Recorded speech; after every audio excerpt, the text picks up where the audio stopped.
Today it's time for a professional match of StarCraft 2, and what I've got for you is a Zerg versus Protoss on Acropolis. Spawning here in the southeast corner, playing with the orange Zerg drones. Not gonna lie, the orange colors do look pretty sweet right here on those workers. We're looking inside of the main base of BeastyQT. His opponent in the opposite corner, apparently joined right there by Samwise on the Nexus. From the Czech Republic with the red Protoss probes, we have none other than a Goblin. Alrighty, so here we go. This should be an awesome match of ZVP. As you guys probably know, I'm a big fan of Goblin.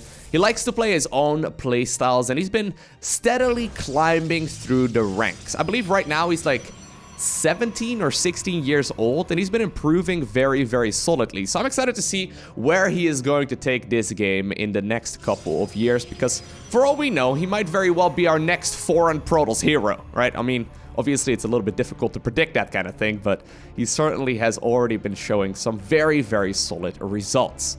BeastyQT, on the other hand, he used to play a lot of Terran professionally. Nowadays, though, I guess he still plays StarCraft 2 professionally. Technically, he doesn't participate in as many events, but he does a lot of live streaming. He plays SC2 full-time. He also uploads regularly to his YouTube channel. And I'm sure, actually, if you've been looking for any StarCraft 2 content over the last year or so on YouTube, you've probably found his videos as well. He's an awesome guy.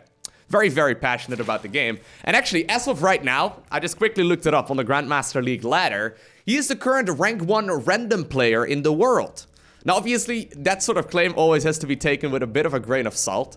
The thing is, obviously, if, say, for example, like a Serral, right, would decide to go ahead and play his off races as well, I'm sure he could reach, like, you know, 6.8k MMR playing Terran and Protoss as well, which is very, very high level. But anyways, as of right now, since not a lot of pro gamers play random on the ladder, BeastyQT is the current highest ranked random in the world. There was actually a tournament at the end of last year in Finland, which is where Serral is from, where it was basically a tournament just between Finnish players. And Serral decided, you know what, I'm not going to play Zerg because I'm probably going to win a little bit too easily. I'll go ahead and play Terran.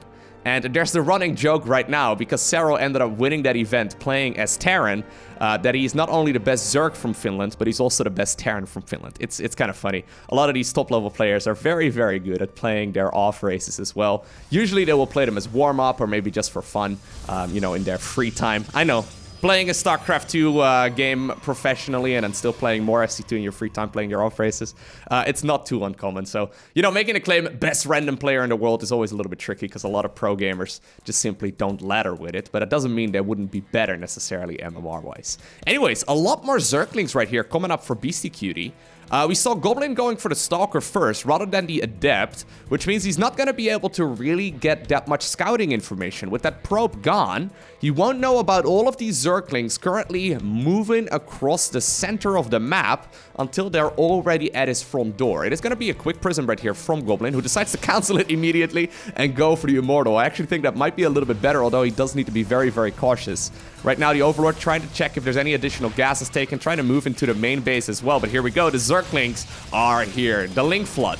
This is one of those strategies that's become very, very popular over the last couple of months because Protoss players have been getting greedier and greedier and greedier. Now, with that Adept shading away, yes, it stays alive, but it opens up a lot more surface area right there on that Cybernetics core. Cybernetics core does get picked off. Keep in mind, no Warp Gate coming up anywhere yet. Couple more Cyber Cores going up right here at the back of that wall as Goblin is desperately trying to reconstruct it. Immortal gonna join as well, but none of these units are particularly good, right, for Protoss when it comes to killing Zerglings. And Adept pops out as well on the wrong side of the wall, though. I guess that one can probably put down a Force Field and stay alive for a little while longer. But this is already a lot of damage right there being done by BeastyQT. Now, keep in mind, he does not have a lot of workers. Only 18 drones here in total. Looks like the sentry will fall as well. The wall continues getting put down. And Goblin, for now at the very least, manages to hold on. Very clutch defense right here. You cannot make a single mistake. If like one stream of Zerglings runs into the base, that's game. That's game right there. And by the way, for those of you curious why he's adding on Cybernetics cores, Cybernetics cores have just as many hit points and shields if gateways, but they build a little bit faster. So if you know, are in a clutch situation like this, sometimes the Cyber Core can just keep you alive a little bit easier. Now, Not having any scouting information, though, makes this hard, right? I mean, there's even a Baneling nest coming up here for Beasty. So he certainly is not looking to slow down this game. And it's tricky right now for Goblin, who's finally gonna get a little bit of scouting information. Okay, setting that Phoenix across an hallucinated Phoenix should make life a little bit easier for him. But he's continuously producing probes. That's a bit of a gamble, in my opinion. I honestly would like to see him spend a little bit more money on maybe another gateway or two. Because... well, I mean, obviously we know, but he doesn't. There might be more aggression coming here from the swarm. So there we go. The Phoenix right there. Yes, it is gonna scout that mineral line here, and there are only 4 boys mining. That's nothing. So immediately more gateways come up. Cybernetics Core desperately trying to get that warp gate upgrade done, and Goblin preemptively puts down even more Cybernetics Cores. Which is not very common, but I guess it's smart because here we go. The Banelings are ready. They're gonna try and blow up as much as they possibly can. The Zerglings do manage to flood in right now. Immortals desperately trying to hold the door, but they do end up getting surrounded. There is a Prism available, so the Prism obviously is gonna make life a little bit easier, picking up some of those wounded Protoss units, but Lings are now inside of that main base, and that is a disaster. Big recall, though, from the main towards the natural. That should keep at least most of those probes alive, and once again, the Immortal trying its very best to set up a bit of a wall. It should be alright, but I think the main base right now of Goblin is in a world of hurt, right? I mean, that one's not gonna stay alive. Okay, so this is what Beasty was looking for. Very cheeky opener right there, but it's actually working out quite well. Most of that production was also inside of the main base of Protoss, so like there's one gateway here. There's a Dark Shrine coming up, which I do like. I don't think the Zerglings are really going to be able to make their way down from that ramp either, so they're on a bit of a timer, but this certainly is still a very, very tricky spot. Now, dude, there's no more drone production. I mean, BeastyQT has made 17 drones and that's it. I mean, he's made a couple more, I guess, but he's got 17 right now, and that's just really not that much. He decides to continuously get more and more of these Banelings right here at the front. But how are you gonna break this? Well, there we go. More Banes actually from the main as well. I was gonna say I saw more on the production tab. Force fields go up, but a massive connection kills 42 probes right now in total. Ooh, I was gonna say, Goblin looks to be in a pretty good spot. Until that happened. I mean, he had some clutch force fields. They were almost perfect. I noticed a lot of Banelings on the production tab, and I figured that would be in the front, which is where I saw 2 of them morphing in. But no, apparently the majority of them were inside of the main. Right now, apparently 2 Immortals holding hands. Desperately trying to prevent some of these units from making their way down the ramp. But you know what? Even though Goblin is in a really tricky position here, before he just lost like 40 drones there to just like 4 Banelings, right? Or probes rather, he would have actually been in a much better spot. Obviously, BeastyQT could go ahead and continue droning, and that's exactly what we see from him right now, but this is still not an easy spot. Now keep in mind, right? The Dark Shrine from earlier, that one did finish. There's no lair, there's no spores, there's 2 of these Dark Templar. They are cloaked, they do not get spotted. Oh my god. Immediately, Goblin is going to start going after that natural. Yeah, I was going to say, I think you might want to just go into the main base. Maybe have 1 or so of these DTs work on this. Because you can deal so much damage, right? Now, here we go. BeastyQT sacrificing the life of his swarm. Hold positioning right there so the Dark Templar cannot make its way towards the Spore Crawler. Spore Crawler does finish.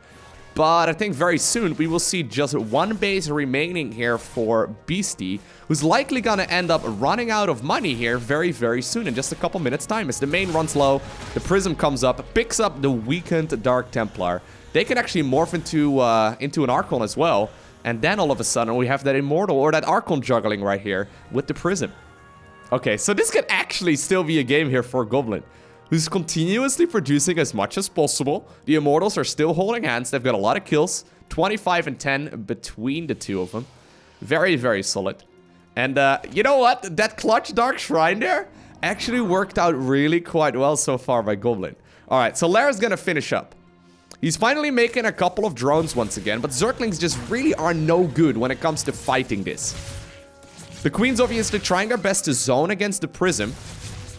I've seen Protoss players pull rabbits out of hats with, you know, Immortals, Archons, and Prisms, right? So I feel like there's a lot of potential still here, as long as the micro is good. I mean, if that Prism falls, these Zerglings are gonna go back across the map, And once again, Goblin is going to be in a lot of trouble. But right now, you know what? I don't actually necessarily mind this situation, even though he's lost so many of those workers. I mean, 42, right? It's the perfect number. It's the answer to the life, the universe, and everything. From The Hitchhiker's Guide to the Galaxy. Excellent series of books, in case you wanna check them out. But anyways. Yeah, I like this. Using the Zealot right here to bait some of those links forward. The Dark Templar, though, should be able to make short work of these Zerglings as well. And since, well, the Immortals really aren't gonna go anywhere. Yeah, these links are pretty much as good as dead. Alright. So somehow, some way, we've managed to reach a bit of a lull in this game. But BeastyQT is like, you know what? I've been playing hyper-aggressive all game long. I'm gonna go ahead and switch from Ling Bane into Roach, Ravager, and a Nidus Network. Now, the Nidus Network obviously allows him to transport not only the Roaches across, but also the Queens, which in my opinion are the best unit for the Swarm. And there we go. Beastie is gonna be able to put down a Nidus Worm inside of the old main base here of Goblin, who did bring the Immortals up right here. Oof. The Star Senses. He figured out, you know what? It's probably gonna be over in my old main base, even though this is where my probes once upon a time started mining. It is the most likely position, and I like this one quite a bit. Where are you gonna Nidus next, though? Are you gonna put it, like, out here? Seems to be a bit of a risk as well, because this is not a very easy position to break. Look at the amount of shield batteries as well over here. Very, very tricky. Links inside of the main base are gone. Goblin just double checking here if there's anything weird. Nexus will be reacquired as well. And slowly but surely, you see Goblin expanding, I guess, from his natural to his main. That's not really a series of words I've said before, but it makes sense. I mean, as soon as his probe manages to get through, though. A couple of those units right here are on hold position. Anyways, yeah. Nidus Worm, you're kind of committed, right? You can't just go for a lot of those units, go for the Nidus Network, and then not really get anything done. So we do indeed see now BeastyQT putting up the Worm outside of the front right here of Goblin. Keep in mind, there's a lot of Ravagers. Yeah, those Corrosive Bowels can deal a ridiculous amount of damage. Plus, they can pick up those structures from range, right? Goblin indeed does have very strong units to fight Zerglings and Roaches, but he doesn't really have that much when it comes to dealing with those. Now, that is a good set of force fields. I think one of those units at the very least may very well be picked off. Sentry, though, used a lot of its energy. And wow, dude, you know what? That was really sweet. He got himself 3 of those Ravagers. I thought he was only gonna get 1. But in the end, he ended up getting quite a bit more damage in. At the same time, that Prism is still on the other side of the map. We will see continuous harassment here as well. Cybernetic core falls, but once again, a beautiful set of force fields there for Goblin, who now finds himself fighting these Ravagers, and he's dealing with them with ease.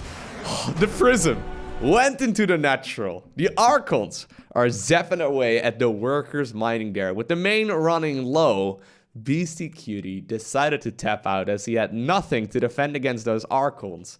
And all of a sudden, even though he killed 42 workers in this game, all of a sudden, the Protoss managed to hold on in a very clutch defense. I hope you enjoyed watching this video. If you did, make sure you hit that like button down below. And if you want to see more content like this, make sure you hit that subscribe button. I upload Monday through Saturday, pretty much every single week. So go ahead and hit the subscribe button if you're interested. But for now, I want to thank you for watching. Have an amazing day. Do not forget to smile, alright, and I will see you once again tomorrow for another video.